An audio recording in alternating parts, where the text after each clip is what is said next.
com alegria e satisfação que cumprimentamos os nossos amigos e irmãos do portal Escola Dominical, com a gloriosa paz de nosso Senhor e Salvador Jesus Cristo. Estamos dando início a mais uma pré-aula, como ficou conhecida esta ferramenta do portal Escola Dominical, que nós postamos no início da semana para melhor auxiliar os irmãos na preparação da aula da Escola Bíblica Dominical. O irmão veja esta pré-aula, leia a revista das lições bíblicas, cujo comentarista nesse trimestre é o pastor Antônio Gilberto. Depois, leia outros esboços, outros textos de aula e outras videoaulas que nós postamos no Facebook, no Twitter e no LinkedIn do portal Escola Dominical. E no final da semana, às 19 horas, hora de Brasília, no sábado, o irmão está convidado a assistir a aula ao vivo, que é interativa, e nós, então, podemos elucidar as últimas dúvidas que os irmãos tenham. E no domingo, não esqueçam de comparecer à Escola Bíblica Dominical, porque a Escola Bíblica Dominical é a reunião da igreja que ensina enquanto evangeliza e evangeliza enquanto ensina. Neste trimestre, nós estamos estudando o tema Uma Jornada de Fé, a formação do povo de Israel e sua herança espiritual. Estamos estudando o livro de Êxodo e o nosso comentarista, como nós já dissemos, é o pastor Antônio Gilberto. A lição que nós vamos estudar hoje é a lição de número 8, Moisés, sua liderança e seus auxiliares. Nós, como que fazemos aqui uma pausa no andamento do livro de Êxodo para nós enfocarmos a questão da liderança de Moisés. A lição, nós já acabamos de estudar sobre a entrega da lei a Israel, os 10 mandamentos, que está lá no capítulo 20 do livro de Êxodo. E hoje nós vamos fazer uma pausa nesta sequência para falarmos sobre a liderança de Moisés, como ela é apresentada no livro do Êxodo. É verdade que o centro, o foco da nossa lição, como mostra a nossa leitura bíblica em classe, está no capítulo 18 do livro de Êxodo. Capítulo, inclusive, que nós já comentamos no nosso esboço da lição de número 6, já que são episódios que envolvem a peregrinação de Israel do Egito até o Monte Sinai. Nós temos visto que o livro de Êxodo é o livro que nos fala a respeito da formação do povo de Israel. Nós já vimos que uma nação, um país, para ser formado, depende de 4 elementos. Depende de povo, depende de uma cultura, depende de um governo e depende de um território. Segundo os sociólogos, inclusive, a noção de nação prescinde até de território. E isto em razão mesmo do povo judeu. O povo judeu, desde a sua expulsão da Palestina no ano 135, quando os romanos definitivamente proibiram os judeus de estarem na terra de Canaã, até o ano de 1948, o povo judeu ele era uma nação, embora tivesse falta de território. Até hoje, há mais judeus fora de Israel do que judeus que moram em Israel. Por causa disso, por causa deste povo escolhido de Deus, os sociólogos tiveram que dizer que o elemento território não é indispensável à existência de uma nação. E não só o povo judeu, o povo cigano, por exemplo, também é uma nação que não tem território fixo. Mas a verdade é que no livro de Êxodo, nós vemos Deus formar esta nação com povo, com cultura e com governo. Então nós temos aqui no livro de Êxodo, primeiro a multiplicação dos filhos de Israel, que eram 70 vidas quando Jacó foi para morar no Egito nos dias de José, e saíram de lá cerca de 3 milhões de pessoas, a Bíblia fala que eram 600 mil homens que podiam guerrear, e isto faz com que nós tenhamos aí uma previsão de pelo menos 3 milhões de pessoas. Foi no livro de Êxodo que Deus formou o povo, transformou uma família em um povo. É no livro de Êxodo também que nós vamos ver Deus montando uma cultura própria para Israel. Israel deveria ser a sua propriedade peculiar dentre os povos. Deveria ter um modo de vida diferente dos outros povos, já que era um povo especial, o povo de Deus. E nós vemos que a partir do momento que o povo sai do Egito, já com a mudança do calendário, a instituição de um calendário, começando no mês de Nisan, com a instituição da Páscoa, da festa dos pães asmos, nós vemos a preocupação de Deus em criar uma nova cultura para o seu povo. E o governo, também, a partir do livro do Êxodo, é que nós vamos ver a formação de um governo próprio. Este preparo, este cuidado que Deus tem de ter um governo. Para ter um governo, e governo, a Wikipédia, esta enciclopédia da internet, diz que o governo é a organização, a autoridade governante que dá de uma unidade política. Então Deus montou um novo governo para este povo. Este governo que Deus montou tinha algumas características básicas, como todo governo.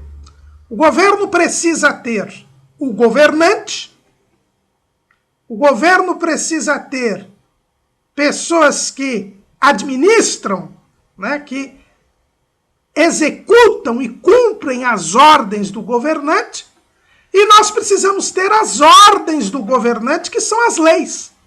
Então, um governo, ele precisa ter a figura do governante, precisa ter a administração, que são aquele corpo que executa as ordens do governante, e nós precisamos ter as ordens do governante, que são as leis.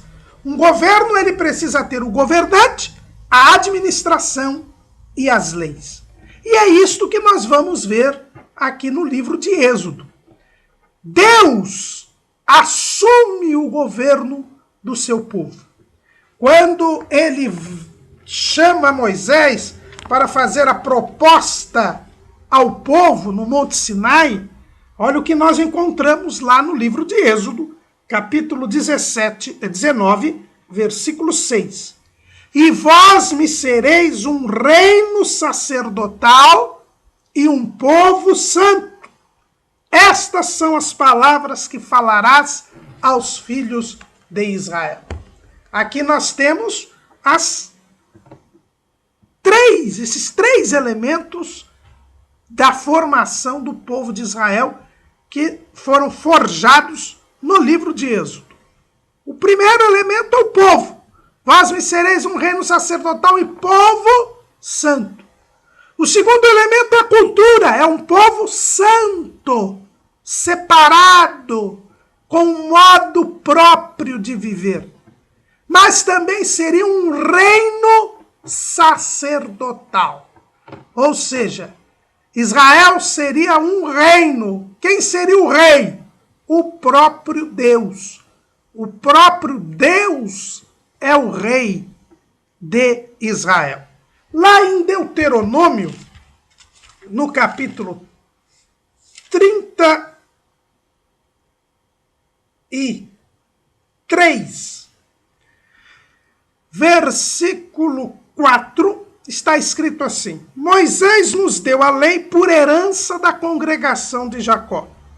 E foi rei em Jesurum, quando se congregaram os cabeças do povo com as tribos de Israel. Algumas pessoas interpretam esse versículo 5 dizendo que Moisés foi rei em Jesurum. Mas quando nós vamos aos rabinos judeus, quando nós vamos aos comentaristas israelitas, eles mostram muito bem que este rei em Jesurum não é Moisés, é Deus. Deus foi rei em Jesurum.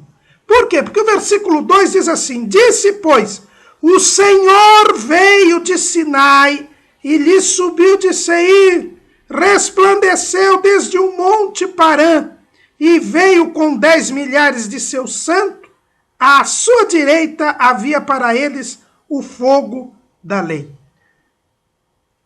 Na verdade, ama os povos. Quem? Deus. Todos os seus santos estão na tua mão. Postos serão no meio entre os teus pés. Cada um receberá das tuas palavras. Moisés nos deu a lei por herança da congregação de Jacó. E foi rei em Jesurum. Quem? Deus. Está o texto aqui, este cântico, de Moisés, está enaltecendo a Deus. Moisés foi o medianeiro da lei. Ele entregou a lei a Israel, porque o povo de Israel, como vimos na lição anterior, se pôs de longe, se retirou, não quis subir ao monte Sinai com medo, por causa das trevas, dos relâmpagos, do sonido de buzina, e pediu que Moisés fosse receber a lei em lugar do povo. E por isso é dito aqui que Moisés deu a lei, que foi entregue por Deus, que foi rei em Jesurum. Jesurum é o nome poético de Israel. Então, o rei no sacerdotal tem como rei a Deus. Deus assumiu o reino de Israel. Ele é o governante. É por isso que quando o povo pede um rei, lá no primeiro livro de Samuel, no capítulo 8, quando o povo de Deus pede um rei, e isto chateia Samuel, que era o juiz daquela época, e Samuel estava chateado, achando que havia sido rejeitado, olha o que Deus lhe fala em 1 Samuel 8 e 7. E disse o Senhor a Samuel: ouve a voz do povo em tudo quanto te disserem, pois não tem rejeitado a ti, antes a mim me tem rejeitado, para eu não reinar sobre eles. É por isso que se diz que Israel foi uma teocracia. A palavra teocracia quer dizer, kratos em grego quer dizer governo, teos, governo de Deus. Deus assumiu o reino de Israel. Por isso que ele diz, vós me sereis um reino sacerdotal. Cyrus Scofield, este grande estudioso da Bíblia, que divulgou a doutrina do dispensacionalismo no final do século XIX, começo do século XX, com a sua famosa Bíblia de referências, Scofield mostra que é a primeira vez na palavra de Deus, neste texto de Êxodo, que aparece a palavra reino. É a primeira vez que se coloca a palavra reino no sentido do domínio de Deus. Então Deus é o rei. E no livro de Êxodo, ele assume esta função de reino. Ali no Sinai, quando o povo aceitou ser um reino sacerdotal, entregou o reino, o trono, ao Senhor Deus. Mas o governo não depende apenas do governante. O governante sozinho nada pode fazer. É necessário que nós tenhamos também a administração. E quando Deus instituiu-se como rei, ele também já havia providenciado a administração.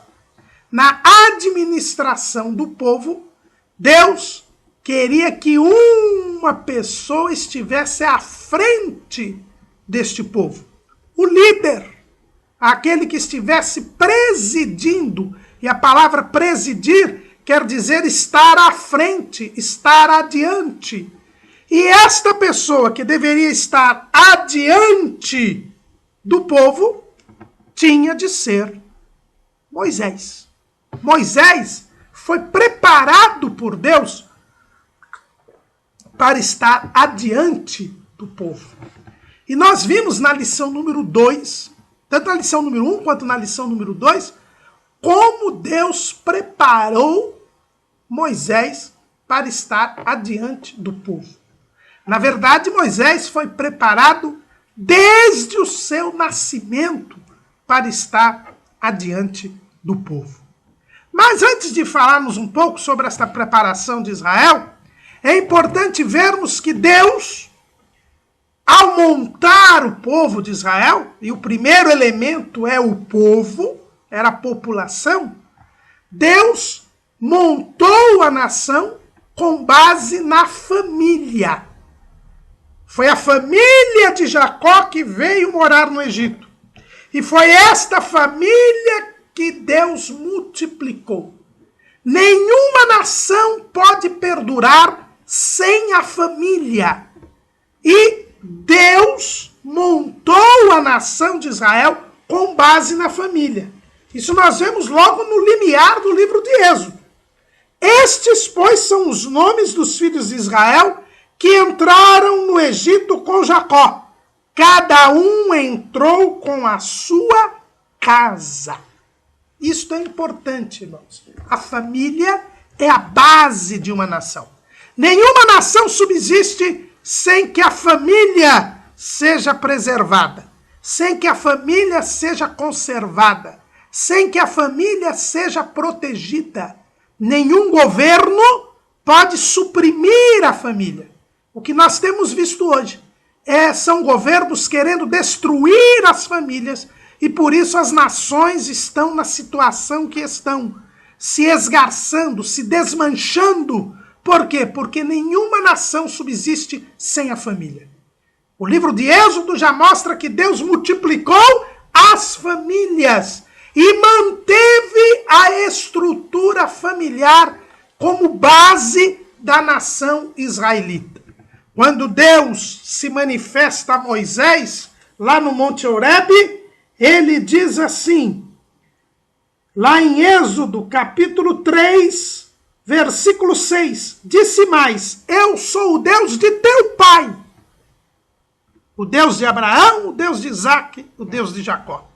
O próprio Deus, ele, ao se identificar para Moisés, ele diz que ele era o Deus do pai de Moisés, o Deus de Arão, aquele homem piedoso que continuou a formar família mesmo depois das ordens de Faraó. A família é a base de toda e qualquer nação, e todo governo que quiser subsistir precisa enaltecer, proteger e conservar a família. Isso serve inclusive para a igreja. Muitos ministérios estão fadados ao fracasso. Por quê? Porque desconsideram a estrutura familiar. Todo e qualquer líder na igreja, todo e qualquer dirigente de escola local, de igreja local, deve preservar as famílias, deve respeitar a estrutura familiar. Não pode colocar a igreja contra a família, notadamente daqueles membros cujos familiares não são crentes. É preciso preservar a família, saber trabalhar com a estrutura das famílias dentro das igrejas locais, sem o que a liderança fadará ao fracasso. Deus manteve a estrutura familiar. Moisés também manteve, na sua liderança, a estrutura das famílias. Nós encontramos Moisés sempre se dirigindo primeiramente aos anciãos do povo, que eram os líderes dos clãs, que eram os líderes das famílias. Quando ele volta ao Egito, ele diz o seguinte, nós vemos lá em Êxodo, capítulo 4, versículo 29. Então foram Moisés e Arão e ajuntaram todos os anciãos dos filhos de Israel. No momento da celebração da Páscoa, da instituição da Páscoa, Moisés, uma vez mais, vai preservar a autonomia e a independência das famílias. Lá em Êxodo, capítulo 12, nós vamos encontrar no versículo 3. Falai, pois, à congregação de Israel, dizendo: aos 10 deste mês, tome cada um para si um cordeiro, segundo as casas dos pais, um cordeiro para cada casa. Mas se a família for pequena para um cordeiro, então tome um só com seu vizinho perto de sua casa, conforme ao número das almas, conforme ao comer de cada um, fareis a conta para o cordeiro. Na celebração da Páscoa, quando Deus livra o povo da morte dos primogênitos e livra o povo de Israel, a família é a base da celebração. Então nós temos aqui, irmãos, esta ideia fundamental, que o governo deve sempre preservar a família, porque a família antecede ao governo. Mas, como nós dissemos, baseado nesta estrutura familiar, Deus vai preparar um líder, alguém que estivesse diante do povo. Esta formação do povo de Israel, esta estrutura teocrática, ela simboliza a própria estrutura de governo que nós temos na igreja. A igreja, ela é o corpo de Cristo. Ela também é um povo especial, uma propriedade peculiar de Deus dentre os povos. E a igreja, como povo de Deus, também é governada por Cristo. Cristo é a cabeça da igreja. É Ele quem reina, é Ele quem governa. Nós vemos lá em Efésios, capítulo 1, versículo 22. E sujeitou todas as coisas a seus pés, e sobre todas as coisas o constituiu como cabeça da igreja, que é o seu corpo, a plenitude daquele que cumpre tudo em todos. Então, Cristo é a cabeça da igreja. O governo da igreja é teocrático. Quem governa a igreja é Jesus Cristo. Ele é a cabeça da igreja. Como Deus é o rei de Israel. Era ele quem governava Israel. Agora, havia administradores. Estes administradores, o primeiro que foi escolhido por Deus foi Moisés. Moisés, em Israel, foi preparado por Deus para estar adiante, à frente do povo. E a primeira coisa que nós vemos, então, se Deus é o governante, é Ele quem escolhe os administradores. É Ele quem escolhe aqueles que estarão à frente do povo. O fato de Deus ser o governante não quer dizer que não há administradores, não há pessoas responsáveis pela condução do povo. Deus sempre tem prazer em compartilhar o dia a dia com o homem.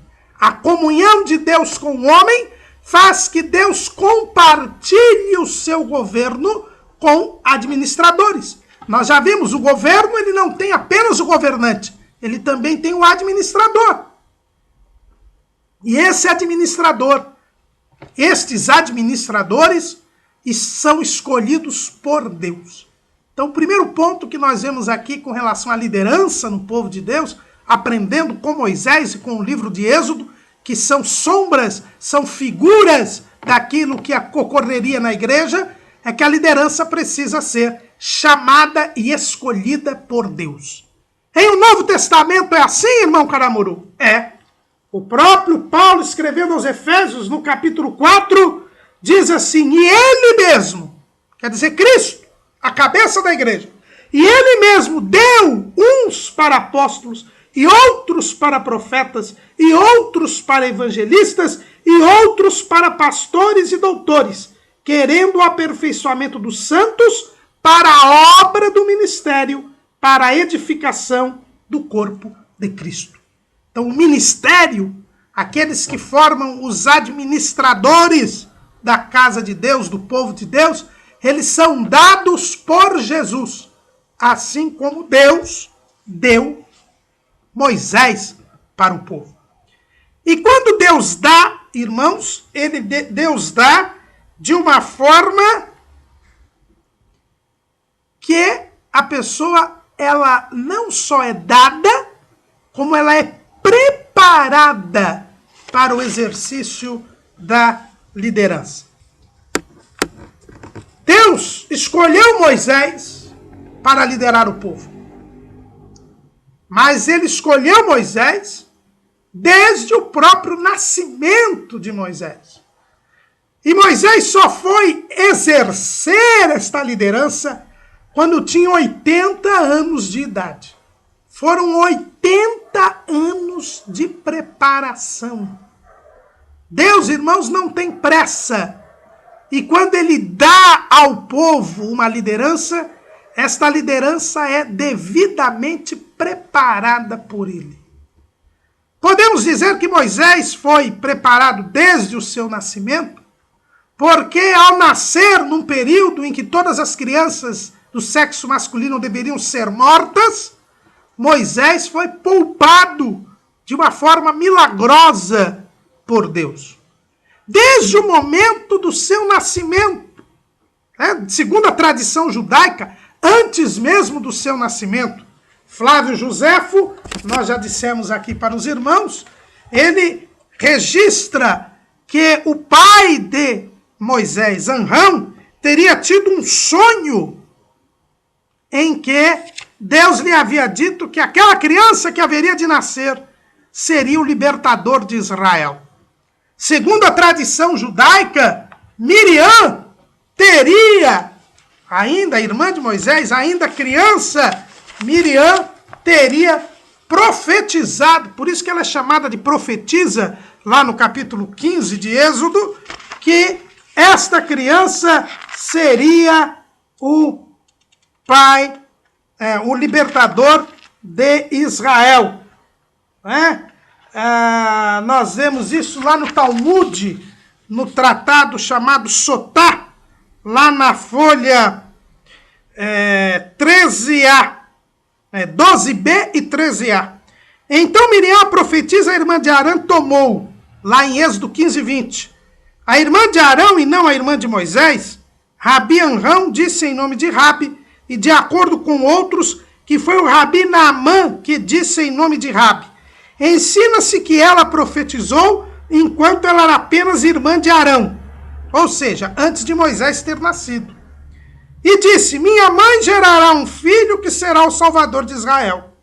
Quando Moisés nasceu, toda a casa se encheu de luz, e seu pai se levantou e a beijou na sua cabeça, dizendo, minha filha, sua profecia se cumpriu. Mas quando eles o jogaram no rio, seu pai se levantou e deu uma palmada na sua cabeça, dizendo, onde está agora a sua profecia? É o que está escrito. E sua irmã postou-se de longe para saber o que lhe haveria de acontecer. Qual seria o destino de sua profecia. Então, segundo a tradição judaica, que está aqui no Talmud, por que Miriam foi acompanhando o desenrolar dos acontecimentos quando o cestinho de Moisés estava ali nos juncos, no rio Nilo? Justamente porque ela teria profetizado que ele seria o libertador de Israel. E quando ele nasceu, teria enchido a sua casa de luz. Isso não está na Bíblia, é a tradição judaica. Mas é que se explica quando diz que quando viram que a criança era formosa, quando viram que o menino era formoso. Na verdade, a palavra formoso aqui na nossa língua, no original hebraico, é top, que quer dizer bom. É por isso que alguns dizem até que o nome de Moisés seria Tobias, né? Que quer dizer aquele que é formoso, né? Deus é formoso, aquele que é formoso, Tob ou Tobias. E Moisés, porque teria havido então alguma manifestação, alguma coisa que deu aos pais o discernimento de que aquela criança deveria ser escondida, deveria ser poupada, que ela era o cumprimento das promessas, porque nas promessas de Abraão, Deus havia dito que a quarta geração seria liberta no Egito. E Moisés fazia parte desta quarta geração que havia nascido no Egito. Então, desde o começo, Deus já preparava Moisés. Fez com que esses episódios ocorressem para que seus pais o poupassem, depois engendrassem aquela estratégia para que a criança fosse apanhada pela filha de Faraó e assim ele fosse criado para liderar o povo. Nós já sabemos e estudamos na lição de número 2, e na lição de número 1 e na lição de número 2, que a preparação de Moisés envolveu, em primeiro lugar, a sua formação do caráter. Ele foi criado por Joquebede. Joquebede ganhava salário para criar Moisés na primeira infância. E por que Moisés foi criado na primeira infância? Porque é na primeira infância que se forma o caráter de uma pessoa. Daí a grande importância que os pais têm de instruir seus filhos, as suas crianças, os seus meninos na lei do Senhor. Por isso que Salomão diz, instrui o menino no caminho em que deve andar, e ainda quando for velho, não se esquecerá dele. Então, ali, Moisés teve forjados os valores da palavra de Deus. A formação do caráter é fundamental para uma liderança. Quem diz isso é um dos maiores especialistas em liderança nos nossos dias. É o consultor norte-americano James Hunter, aqui o autor daquele livro O Monge e o Executivo, e também o autor de um livro Como se tornar um líder servidor, que é uma decorrência do livro O Monge e o Executivo. Nós colocamos aí em nosso esboço esse trecho que nós vamos ler. Para James Hunter, liderança é a habilidade de influenciar pessoas para trabalharem entusiasticamente, visando atingir objetivos comuns, inspirando confiança por meio da força do caráter. James Hunter ele diz que liderança é caráter em ação. E desenvolvimento de liderança é a mesma coisa que desenvolvimento de caráter. Para ele, o caráter é fundamental na liderança. Foi por isso que Moisés foi criado por Joquebede. Teve formado seu caráter na palavra de Deus, segundo a vontade de Deus. Depois nós vimos já que Moisés foi preparado para chefiar, para ser chefe, para mandar, para dar ordens. E por isso ele foi criado na casa de Faraó. Moisés teve o que o pastor Alderi Nelson Rocha chama de carreira vocacional. Ele foi preparado para reinar sobre o Egito. Para aqueles que entendem que o faraó da opressão o faraó do Êxodo foi Tutmés III, que não é o caso de Eugene Merrill, eles entendem que a filha de Faraó era Hatshepsut. Hatshepsut, nome difícil, né? Hatshepsut. Ela era meia-irmã e casada com o faraó Tutmés II, que tinha um filho com uma amante, que seria chamada Ísis. E Hatshepsut não admitia que a filha da amante assumiria o reino, já que ela só tinha tido 2 filhas com Tutmés II, que haviam morrido tenramente, em pequena idade. Então, ela adotou Moisés e queria que Moisés fosse o faraó. Então, segundo esta linha, esta corrente de pensamento, que entende que o faraó do Êxodo é Tutmés III, justamente o filho da amante, que concorria aí com Moisés pelo trono. Moisés, ele aprendeu toda a ciência do Egito, toda a sabedoria do Egito, passou a ser poderoso em palavras e obras, como diz Estevão lá no capítulo 7 de Atos, porque Deus lhe preparou intelectualmente para liderar o povo. Daí nós vemos, irmãos, que é impossível que haja uma liderança na casa de Deus que não tenha preparação intelectual. É necessário que ele estude a palavra de Deus, que ele conheça a palavra de Deus. O apóstolo Paulo diz que um dos requisitos para ser um presbítero, ou seja, para estar à frente do povo, é precisamente a aptidão para ensinar. É o que nós vemos lá na primeira carta de Paulo a Timóteo, capítulo 3, versículo 2. Convém, pois, que o bispo seja irrepreensível, marido de uma mulher, vigilante, sóbrio, honesto, hospitaleiro, apto para ensinar. E só pode ser apto para ensinar quem aprendeu. Existe uma onda na nossa igreja do chamado anti-intelectualismo, dizendo, não, a pessoa só precisa ter o poder de Deus, só precisa ter a unção de Deus.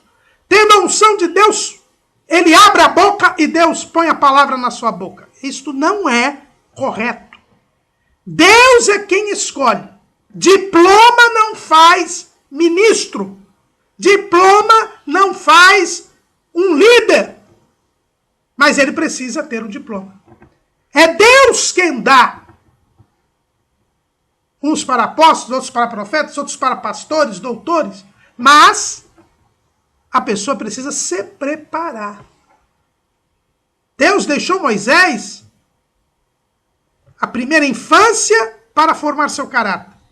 E depois, até os 40 anos, na casa de Faraó, para ter o conhecimento intelectual necessário para a liderança. Moisés iria enfrentar Faraó e toda a sua corte. Moisés iria enfrentar outros povos. Moisés precisava ter o conhecimento necessário para poder liderar o povo. Uma liderança tem que ser intelectualmente preparada. Isto é fundamental, irmãos, para nós termos líderes eficazes na casa de Deus. Mas além deste preparo intelectual, Moisés também tinha que ter um preparo espiritual. Aí veio a escola do deserto. O pastor Alderi Nelson Rocha chama da carreira espiritual. Os 40 anos no deserto fizeram com que Moisés aprendesse a ficar calado, a refletir, a depender de Deus. Fizeram com que Moisés aprendesse a orar. Fizeram com que Moisés aprendesse a entender que as coisas não se decidem conforme a razão e a lógica humana.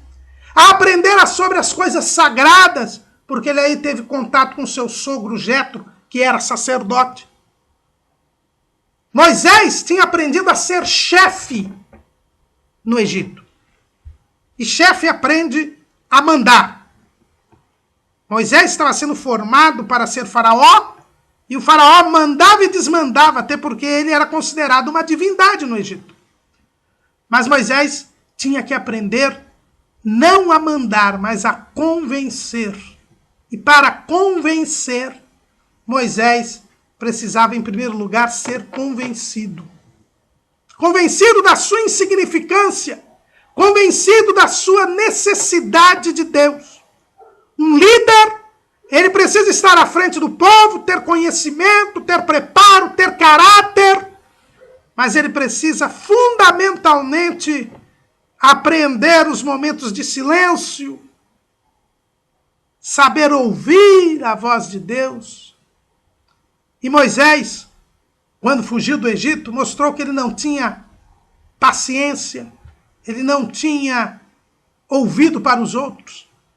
Ao ver um egípcio maltratando um hebreu, ele já foi e matou o egípcio. E no outro dia, ao ver dois hebreus discutindo, ele já foi querer resolver a questão. Mas um líder, ele tem que saber ouvir os outros. Ele tem que saber que depende de Deus. E para que Moisés aprendesse tudo isto, ele precisou ficar 40 anos no deserto. E nós vemos que ele aprendeu isso no seu diálogo com Deus no Monte Sinai. Ali, quando Deus se apresenta para Moisés e diz que ele deveria livrar o povo do Egito, Moisés traz uma série de obstáculos que demonstram muito menos incredulidade e muito mais reconhecimento de sua insignificância. Moisés diz, olha, eu não posso chegar lá simplesmente na minha palavra. Eu preciso saber quem foi que me mandou. E aí Moisés mostra nesse seu diálogo com Deus, e Deus vai atendendo aos seus pedidos, que a liderança diante do povo de Deus depende de 3 elementos fundamentais. O primeiro é a intimidade com Deus. Quando Moisés quis saber o nome de Deus, e Deus revelou o seu nome a Moisés, Moisés mostrou que queria conhecer a Deus. Para conhecer entre os hebreus significa ter intimidade. A liderança no meio do povo de Deus somente pode ser exercida eficazmente quando se tem intimidade, quando se tem o conhecimento de Deus. É por isso que o líder, mais do que qualquer outro integrante do povo de Deus, precisa ter uma vida de oração, uma vida de meditação nas Escrituras, uma vida de busca da presença de Deus. O líder, ele precisa ser íntimo de Deus. Lamentavelmente, hoje nós temos muitos gerentes, pessoas que sabem administrar as coisas materiais, que sabem até aumentar o número de membros com estratégias de marketing, de convencimento, de oratória, de retórica, mas que não tem intimidade com Deus. Um líder no meio do povo de Deus, ele precisa ter intimidade com o Senhor. Ele precisa estar envolvido com Deus. Ele precisa atender àquele conselho, àquela conclamação do profeta Oséias. Conheçamos e prossigamos em conhecer ao Senhor. Todas as lideranças que nós encontramos na palavra de Deus, de líderes forjados por Deus, são líderes que têm intimidade com Deus. Moisés quis saber o nome de Deus. Ele queria conhecer a Deus. E nós encontramos Moisés ao longo do exercício da sua liderança, sempre buscando a presença de Deus. Principalmente nos momentos de crise, nos momentos em que a sua liderança foi posta à prova, Moisés sempre ia buscar a direção de Deus. Quando o povo se revolta contra Moisés, porque a opressão aumenta, quando Moisés vai a Faraó pela primeira vez, pedir para que ele deixasse o povo ir, quando o povo acusa Moisés, Moisés vai à presença de Deus. Mostra que ele não era mais aquele líder despreparado que quis com seu próprio braço libertar o Egito. Pelo contrário, é o que vemos lá em Êxodo, capítulo 5, versículo 22. Então tornou Moisés ao Senhor. E nós vamos ver esta sequência, principalmente nos momentos de crise, que não foram poucos. Na travessia do Mar Vermelho, quando o povo vê a aproximação do exército de Faraó e se desespera e começa a reclamar, Moisés orou a Deus. Por que? Como nós sabemos que Moisés orou a Deus? Porque o Senhor respondeu para ele. Capítulo 14, versículo 15. Então disse o Senhor a Moisés: por que clamas a mim? Dize aos filhos de Israel que marchem. Então é sinal que Moisés orou a Deus. Quando havia dificuldades, Moisés buscava a presença de Deus. Nós já vimos na lição de número 6, em todas as peregrinações, todas aquelas falhas que que Israel teve em confiar em Deus, Moisés sempre confiou em Deus. Quando houve o problema em Mara, e o povo disse para Moisés: que havemos de beber? A Bíblia diz: e ele, quer dizer, Moisés, clamou ao Senhor. Lá no deserto de Sim, quando o povo reclamou por causa de fome, Moisés também clamou a Deus, porque então disse o Senhor a Moisés: eis que vos farei chover pão dos céus. Então, sinal que Moisés havia buscado a presença de Deus. Quando o povo lá em Massá e Meribá contendeu contra Moisés e queria apedrejá-lo, o que fez Moisés? Êxodo 17:4. E clamou Moisés ao Senhor, dizendo: que farei a este povo? Daqui a pouco me apedrejarão. E esta é uma sequência. Moisés sempre clamava a Deus, buscava a Deus. Por quê? Porque o líder precisa ter intimidade com Deus. Assim como num governo humano, os administradores têm que ter intimidade, sintonia com o governante, aqui também nós temos, o líder precisa ter intimidade com Deus. Mas também ali na chamada de Moisés, no Monte Sinai, nós vemos que Moisés disse a Deus, mesmo sabendo o nome de Deus, que como ele iria apresentar-se diante do povo. Só dizendo, mesmo dizendo o nome de Deus. E Deus atendeu ao pedido de Moisés e fez com que ele fizesse sinais, prodígios e maravilhas. Um outro ponto que é fundamental para o líder do povo de Deus é ele ser portador de sinais, prodígios e maravilhas. É ele ter o poder de Deus. É fundamental para o líder que ele mostre ao povo que Deus se manifesta a sua glória diante dele. É outro ponto importante. Nós vemos que na igreja não é diferente. Em Atos dos Apóstolos, no capítulo de número 5, nós encontramos, versículo 12, e muitos sinais e prodígios eram feitos entre o povo pelas mãos dos apóstolos, e estavam todos unanimemente no alpendre de Salomão. Os apóstolos, que eram os líderes da igreja primitiva, eles mostravam a sua liderança através de prodígios, sinais e maravilhas. Isso tem rareado, escasseado na igreja ultimamente. Os líderes precisam ter intimidade com Deus. E entendo intimidade com Deus, uma vida de oração, uma vida de meditação nas Escrituras, uma vida da busca da presença de Deus, uma vida de consagração, isso se mostrará ao povo através de sinais, prodígios e maravilhas. Os líderes precisam, irmãos, ser usados por Deus para a cura de enfermos, para a expulsão de demônios.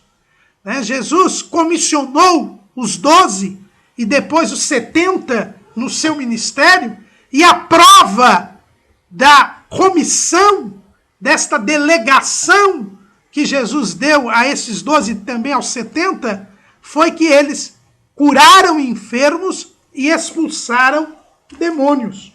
Está lá em Mateus, capítulo 10. E chamando os seus 12 discípulos, deu-lhes poder sobre os espíritos imundos para os expulsarem e para curarem toda a enfermidade e todo o mal. Jesus mesmo disse que uma das provas de que o reino de Deus estava entre os judeus era a expulsão de demônios. Então nós temos, irmãos, e tem faltado isto hoje, a liderança ela se mostra pela manifestação do poder de Deus. Então o poder de Deus ele precisa se manifestar na vida do líder. É por isso que um dos requisitos para a separação ao ministério ou ao oficialato da igreja é o batismo com o Espírito Santo. O batismo com o Espírito Santo é uma manifestação do poder de Deus na vida da pessoa. É por isso que os diáconos que foram escolhidos pelos apóstolos eram cheios do Espírito Santo. É por isso que Jesus batizou com o Espírito Santo os discípulos antes que eles começassem a evangelização. Porque o batismo com o Espírito Santo é uma manifestação do poder de Deus. Jesus disse, eis que vos dou poder. Jesus disse, vós me sereis testemunhas e recebereis a virtude, quer dizer, o dynamis em grego, o poder do Espírito Santo. E ser-me-eis testemunhas em Jerusalém, Judéia, Samaria, até os confins da terra. Não se pode estar à frente do povo de Deus sem o batismo com o Espírito Santo. Então, hoje, infelizmente, mesmo entre os pentecostais, já há aqueles que querem separar obreiros e já têm separado obreiros sem ser batizados com o Espírito Santo. Não, mas ele prega muito bem, mas ele fala muito bem. Esse não é o critério. Eloquência não é o critério. Moisés não era mais eloquente, tanto que pediu que Deus passasse para outro porque ele não sabia mais falar bem diante do povo, nem diante de Faraó. Mas Deus o manteve como líder mesmo sem ser eloquente. Mas não deixou de lhe dar poder para, com sinais e maravilhas, poder convencer o povo. Nós já vimos aqui, James Hunter diz que a liderança é a habilidade de influenciar pessoas. E para eu persuadir estas pessoas, para eu convencer estas pessoas, eu preciso ter lábia? Não. Eu preciso ter poder de Deus. Um dos grandes problemas nos nossos dias, irmãos, é que as pessoas acham que a persuasão, o convencimento, a influência das pessoas vem pela oratória, pela retórica, pelo falar bem. Vem por técnicas de neurolinguística que conseguem emocionar o povo. Algumas destas técnicas até abeberam, tomam a sua fonte em pensamentos místicos, porque o diabo, irmãos, também sabe conduzir as pessoas. Nós temos que tomar cuidado com isso. Tem muita gente fazendo curso de neurolinguística, curso de teatro, para poder convencer e emocionar as pessoas, achando que isto é liderança. Mas no povo de Deus, a liderança ela é dada pela influência. Sim, pela persuasão. Sim, porque o líder é aquele que influencia pessoas. Mas influencia, como diz James Hunter, através da confiança que inspira e da força do caráter. E em termos eclesiásticos, em termos de povo de Deus, temos que fazer como o apóstolo Paulo. Ele que tinha uma grande formação retórica e oratória, porque ele era da cidade de Tarso, que era um centro filosófico daquele tempo. Paulo, ele tinha domínio de toda a retórica, mas ele não mostrava sua liderança por este domínio. Olha o que ele diz lá em 1 Coríntios capítulo 2, versículo 4. A minha palavra e a minha pregação não consistiu em palavras persuasivas de sabedoria humana, mas em demonstração de espírito e de poder, para que a vossa fé não se apoiasse em sabedoria dos homens, mas no poder de Deus. Paulo, ele dizia, a base da minha liderança, da minha habilidade de influenciar as pessoas, não está no domínio que eu tenho da oratória, da retórica. Não, está na demonstração do poder de Deus. Por isso que Moisés se apresentou ao povo com sinais, prodígios e maravilhas. O povo creu na mensagem de Moisés porque ele o viu fazer prodígios e maravilhas. Depois, quando o povo se revoltou contra Moisés, como é que Moisés readquiriu a confiança do povo? Através das pragas, dos sinais, prodígios e maravilhas. E ao longo da peregrinação no deserto, o que manteve Moisés com a confiança do povo, mesmo quando o povo se rebelava contra ele, os sinais, prodígios e maravilhas que ele fez durante a peregrinação no deserto. O líder precisa ter intimidade com Deus, precisa manifestar o poder de Deus e precisa ter um canal de comunicação com o povo. Foi a terceira coisa que Moisés pediu para Deus no Monte Sinai. Eu não sei falar, minha língua é pesada. E nós já vimos aqui que isso não significa que Moisés fosse gago, não é nada disso. É que Moisés, diante dos 40 anos que ele passou no deserto, ele já não tinha mais a mesma habilidade para se expressar diante de Faraó e para se expressar diante de Israel. Tinha até dificuldade de linguagem. E por isso Deus colocou Arão para que fosse o seu porta-voz. E aí, através de Arão, Deus montou para Moisés um canal de comunicação frequente com o povo. O líder, ele precisa se comunicar com o povo. Não há comunhão sem comunicação. E é por isso que Moisés queria ter um canal direto para dialogar sempre com o povo. E nós vamos sempre vendo Moisés falando com o povo. Falava com Deus, falava com o povo. Falava com Deus, falava com o povo. O povo falava com Moisés, Moisés falava com Deus. O líder, ele tem que ser um canal de comunicação. Alguém que esteja sempre pronto a falar, mas também pronto a ouvir. Não só o povo, mas Deus. Então, o líder, ele é um canal que pode ser uma comunicação entre Deus e o povo.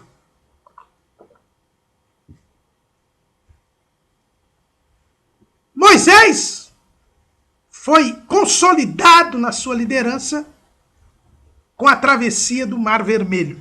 É o que nós vemos ali em Êxodo, no capítulo 14, versículo 31. E viu Israel a grande mão que o Senhor mostrara aos egípcios, e temeu o povo ao Senhor, e creram no Senhor e em Moisés, seu servo. Isso aqui nos dá uma primeira linha. O líder, ele precisa ser obediente a Deus para poder ser confirmado pelo povo.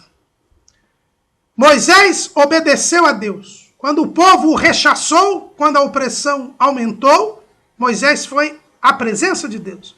Deus lhe deu orientações e ele seguiu precisamente estas orientações. E porque foi obediente ao Senhor, ele foi confirmado na sua liderança. O escritor aos Hebreus, no capítulo 3 e no versículo 5, ele sintetiza o segredo do sucesso de Moisés. E, na verdade, Moisés foi fiel em toda a sua casa, como servo, para testemunho das coisas que se haviam de anunciar. Moisés assumiu a sua posição de servo. Ele era o líder, ele estava à frente do povo, mas ele sabia que o governante era Deus. Por isso, ele foi obediente à voz de Deus. Fez o que Deus lhe mandou durante todas as 10 pragas. Fez o que Deus lhe mandou quando estava ali à beira do Mar Vermelho. E por isso ele foi confirmado na sua liderança. E foi confirmado como servo de Deus. Moisés, apesar de todo o prestígio que teve, ele nunca deixou de ser servo de Deus. E isso é importante. O líder tem que lembrar que no povo de Deus ele é servo do Senhor. Ele não manda nos outros. Ele não é um intermediário entre Deus e os outros. Esse é o grande erro do movimento celular, que cria lideranças que são verdadeiros mediadores entre os liderados e Cristo. Isso não existe. Moisés, ele era servo de Deus. Foi assim consolidado na sua liderança. E creram no Senhor e em Moisés, seu servo. O povo tinha grande admiração por Moisés, respeito por Moisés, mas nunca deixou de considerar Moisés como servo. Quando Josué começou a liderar o povo, Deus, ao se apresentar a Josué, para que ele começasse o seu encargo, ele identifica Moisés como Josué 1:1. E sucedeu depois da morte de Moisés, servo do Senhor, que o Senhor falou a Josué, filho de Num, servo de Moisés, dizendo: Moisés, meu servo, é morto. Então, o próprio Josué, que escreveu o livro de Josué, identifica Moisés como servo de Deus. Servo do Senhor. O líder, ele é servo de Deus. Ele está à frente do povo. Por estar à frente do povo, ele tem que experimentar antes que o povo aquilo que Deus quer. Isso é ter a visão de Deus. Tem que experimentar o povo antes. Mas, por isso que Moisés experimentou o deserto antes do povo. Por isso que Moisés experimentou o risco de vida antes do povo. Por isso que Moisés experimentou o Monte Sinai antes do povo. Para que ele pudesse guiar o povo. Mas ele é servo. Isto é importante. E é por isso que o líder precisa ter um canal de comunicação. Porque ele tem que transmitir ao povo aquilo que ele sentiu antes. Mas não aquilo que ele quer. Não é a vontade dele que prevalece. É a vontade de Deus. Ele é servo. Mas Moisés tinha que aprender uma outra lição. É que o governo não é solitário. Deus governa o povo, mas ele quer administradores. Moisés estava à frente do povo, mas ele não era o único a administrar o povo. Moisés ele tinha que aprender que no povo de Deus a administração é compartilhada. Cada um tem sua função, cada um tem sua chamada, mas um complementa o outro. Como diz o apóstolo Paulo em Gálatas, capítulo 6, versículo 7. Aliás, Gálatas, capítulo 6, versículo 2, desculpe-me. Levai as cargas uns dos outros, e assim cumprireis a lei de Cristo. Para que as leis, que são as ordens do governante, fossem cumpridas em Israel, desde que foram dadas por Deus a Moisés, no Monte Sinai, ao povo, por intermédio de Moisés, era preciso que houvesse uma administração. Moisés não podia fazer tudo sozinho. O governo não é solitário, porque o povo de Deus, ele é um conjunto, é uma comunidade. É por isso que a Bíblia diz que a igreja é o corpo de Cristo. Lá em 1 Coríntios capítulo 12, Paulo mostra muito bem que cada um tem sua função, assim como o corpo é um, mas cada órgão, cada tecido, cada célula tem sua função, também na igreja, no povo de Deus, cada um tem sua função, embora um possa estar à frente dos outros e deve estar à frente dos outros. Porque a sua função é presidir, que é um dos dons que nós vemos lá no capítulo 12 de Romanos. Então, aqui nós vemos com muito cuidado, né, que Deus preparou Moisés durante 80 anos, mas Moisés não poderia fazer as coisas sozinho. Logo, no Monte Sinai, Moisés disse que não tinha eloquência. E Deus lhe coloca Arão ao seu lado. É o primeiro auxiliar. Moisés mesmo sentiu a necessidade de ter alguém para lhe ajudar na comunicação, que era o seu ponto fraco. Todos nós temos pontos fracos. E por isso, na liderança do povo de Deus, precisamos pedir a Deus que nos coloque alguém que suprima esta falha, esta lacuna na nossa capacidade. Nem todos têm a mesma capacidade. E um deve levar a carga dos outros, como nós já vimos aqui em Gálatas 6 e 2. Então Deus, o próprio Moisés disse que não tinha capacidade de comunicação e Deus lhe coloca Arão. É interessante, irmãos, que quando Moisés vai à presença de Faraó, quem faz o milagre de transformar a vara em serpente não é Moisés, é Arão. Se Moisés fosse orgulhoso, ele diria, Senhor, sou eu o chefe, eu sou o líder. Não, Deus mandou que ele entregasse a vara para Arão e Arão fez o milagre. As 3 primeiras pragas, se os irmãos forem observar, as 3 primeiras pragas foram feitas por Arão. Arão é quem fez os sinais das 3 primeiras pragas. Vamos ver aqui só a primeira praga, a transformação da água em sangue. Não é? E nós vemos assim, capítulo 7, versículo 19 de Êxodo. Disse mais o Senhor a Moisés, dize a Arão, toma a tua vara e estende a tua mão sobre as águas do Egito.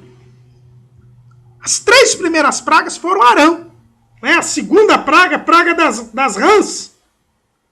Capítulo 8, versículo 5. Disse mais o Senhor a Moisés, dize a Arão, estende a tua mão com a tua vara sobre as correntes.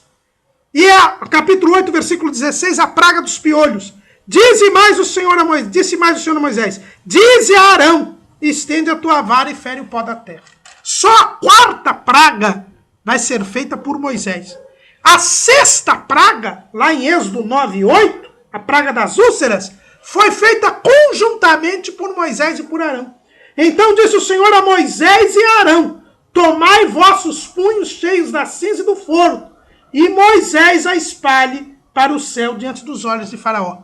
Para recolher as cinzas foi Moisés e Arão. Depois para espalhar foi Moisés. Deus estava mostrando para Moisés que a administração exige companheirismo e amizade com outras pessoas que são chamadas para ajudar, para auxiliar. Há muitos líderes hoje que estão aí se desfalecendo, perderam a saúde. Por quê? Porque não confiam em ninguém, fazem tudo sozinho. Isto é antibíblico, isto é contrário à vontade de Deus. É por isso que as pessoas ficam doentes e é por isso que a obra de Deus sofre e é prejudicada, porque o exclusivismo não faz parte da liderança do povo de Deus. Mas além de Arão, Moisés, ele também teve outros auxiliares. A Bíblia nos fala que quando Amaleque veio guerrear contra Israel, Moisés, reconhecendo que não deveria estar à frente do povo, ele era um general, mas ele coloca Josué à frente do povo. Manda que Josué escolhesse os soldados e liderasse o exército. E Moisés foi interceder pelo povo no monte. E lá no monte ele intercedia pelo povo, mas quando ele levantava as mãos, Israel prevalecia. Quando suas mãos se cansavam, Amaleque prevalecia. Arão e Ur, que tinham subido com ele junto ao monte, perceberam isso e foram ajudá-lo. Colocaram uma pedra para que ele se sentasse e seguraram as suas mãos. Moisés descobriu ali que não era só na administração cotidiana que ele deveria ter auxílio, mas também no combate da oração.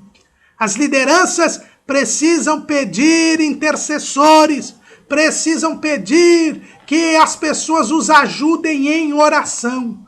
O apóstolo Paulo, ele tinha esta consciência. Em várias passagens, nós vamos citar só uma aqui, pelo tempo que já se vai, mas em Efésios, capítulo 6, versículo 18, orando em todo o tempo, com toda oração e súplica no Espírito, e vigiando nisto com toda perseverança e súplica por todos os santos, e por mim, para que me seja dada no abrir da minha boca a palavra com confiança, para fazer notório o mistério do Evangelho. Paulo pedia oração. Nós vemos nas suas cartas ele sempre pedindo oração para o povo. O líder precisa da oração do povo, precisa do combate das orações, ter a ajuda dos seus auxiliares. É preciso haver reuniões de oração da liderança. É preciso que os auxiliares orem pelo líder. É preciso que nós tenhamos uma comunhão na oração. A comunhão que havia na igreja primitiva, ela envolvia a oração. Em Atos capítulo 2, nós vemos lá no versículo 42, e perseveravam na doutrina dos apóstolos, e na comunhão, e no partir do pão, e nas orações. A oração tem que ser compartilhada. Nós vemos a igreja orando por Pedro, e Pedro foi miraculosamente liberto na prisão de Herodes, a igreja estava fazendo contínua oração por ele. Moisés aprendeu que também na oração ele precisava de auxiliares. Mas, vamos além. Moisés, apesar de ter a ajuda de Arão, a ajuda de Ur, de Josué, ele assumiu para si todas as tarefas judiciais. É o que nós vemos lá em Êxodo capítulo 18. Quando o seu sogro Jetro chegou, trazendo a sua família de volta, ele viu que Moisés julgava sozinho as causas do povo. E Jetro disse, olha, você não está fazendo bem. Não faça isso. É preciso descentralizar. Escolha homens capazes, tementes a Deus, homens de verdade e que aborreçam a avareza. E constitui sobre 1.000, sobre 500, sobre 100, sobre 50, sobre 10, para dividirem com você e você fique só com os negócios grandes e que os negócios pequenos se resolvam por estes homens preparados para ajudar. A descentralização, irmãos, é fundamental no povo de Deus. Os apóstolos também, quando houve aquele problema das viúvas, eles criaram um diaconato para que estes, os diáconos, cuidassem das coisas seculares, temporais, da assistência social, para que eles não prejudicassem o trabalho da palavra e da oração. É preciso que no povo de Deus nós tenhamos descentralização. Deus não quer de forma alguma que o líder tome para si todas as tarefas. Moisés já tinha aprendido que precisava de ajuda na oração, já tinha aprendido que precisava de ajuda na comunicação, até de ajuda na hora de fazer os milagres, os sinais, prodígios e maravilhas, mas não tinha aprendido ainda que precisava de ajuda para o julgamento do povo, para o dia a dia do povo. Isso é muito importante, irmãos. Nós precisamos ter essa descentralização. E Moisés seguiu o conselho de Jetro. Ele era humilde. Uma das características da liderança é que ele tem que ser humilde. Moisés era humilde. A Bíblia diz que ele era o homem mais manso sobre a terra. Ele era humilde. Ele não era arrogante. Ele não se achava o dono da verdade. Como era diferente este Moisés daquele que havia sido criado na casa de Faraó. Moisés ouviu o conselho de Jetro. E é interessante que, segundo Flávio Joséfo, ele não só ouviu, como diz assim, lá, Flávio Joséfo, no livro 3º, no capítulo 3º das Antiguidades Judaicas, ele diz assim, Moisés não somente aprovou essas advertências de Reuel, que é Jetro, mas disse em plena assembleia que era ele o seu autor, e deu-lhe assim toda a glória. Moisés era humilde. Charles Spurgeon diz que por que Moisés era humilde? Quando ele subiu a segunda vez o Monte Sinai para pegar as tábuas da lei, pela segunda vez, e ele voltou com o seu rosto resplandecente, o seu rosto só resplandeceu da glória de Deus, porque ele era humilde. Ele sabia ouvir os outros. Moisés, ele era um verdadeiro líder. E ele então constituiu esses juízes. E na casa de Deus hoje não é diferente. Nós precisamos constituir homens capazes, tementes a Deus, homens de verdade que aborreçam a avareza para cuidar dos negócios pequenos, para cuidar do dia a dia do povo de Deus, para que a liderança maior não fique assoberbada, porque com isto, como diz Jetro, ela só desfalece. Quando nós temos centralização, nós temos doença do líder, porque ele não aguenta a pressão, nós temos doença do povo, porque a palavra de Deus não se atua, ela não se aplica, e nós temos impunidade, nós temos desregramento, nós temos desvio doutrinário, nós temos heresias, nós temos apostasia por causa da centralização. Deus é o governante, Jesus é a cabeça da igreja. Ele tem o controle de tudo. Não precisamos, nós queremos tomar para nós algo mais do que aquilo que Deus nos colocou. É preciso haver descentralização. Agora, descentralização não significa omissão. Moisés, ele continuava responsável Tanto que quando ele volta do Monte Sinai e vê a situação do bezerro de ouro, ele toma para si as providências para colocar o povo no eixo novamente. Ele chama a responsabilidade de Arão por aquilo que havia acontecido. Ele pergunta quem é do Senhor e a tribo de Levi se manifesta. 3.000 homens são mortos. Moisés destrói o bezerro e faz todo o povo tomar a água com o pó do bezerro. E depois Moisés vai até o Monte Sinai para interceder pelo povo. Moisés toma as providências necessárias. O líder, ele tem que descentralizar, mas ele não pode ser omisso. O que ele tem de fazer, ele terá de fazer. E por fim, para nós terminarmos esta lição que já se avança, o líder, ele tem que ser altruísta. Ele tem que pensar nos outros. Ele tem que se lembrar que liderança é serviço. Ninguém lidera para mandar ou para ser servido. Marcos 10:45, Jesus diz exatamente isso.